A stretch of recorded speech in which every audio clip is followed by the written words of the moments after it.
hər hansı bir tikili mövcuddursa, bax, artıq mövcud tikilimiz var. Onun yanında ikinci bir tikilini tikərkən mütləq onların arasında yer saxlamaq lazımdır. Yəni bu yer nə qədər olmalıdır? 5 metr hündürlüyə qədər bu tikillər arasındakı məsafə 3 santimetr olmalıdır. Burada isə görürsünüz məsafə çox azdır. Görürsünüz, hətta bax, bir barmaq girir. Burada bir 3 santimetr yer buraxmaq lazımdır.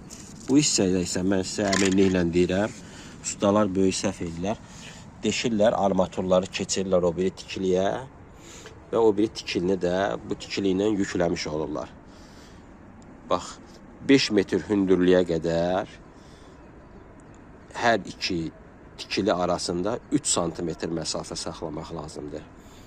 Hər 5 metrdən bir yuxarı qalxdıqca bu məsafə 2 santimetr artır.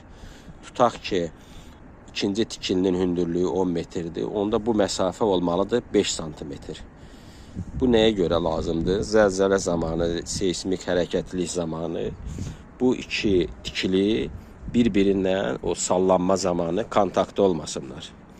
Ona görə bu məsafəni saxlamaq lazımdır ki, 7-8 ballıq zəlzələlərdə bu tikillər bir-birindən kontaktda olmasınlar.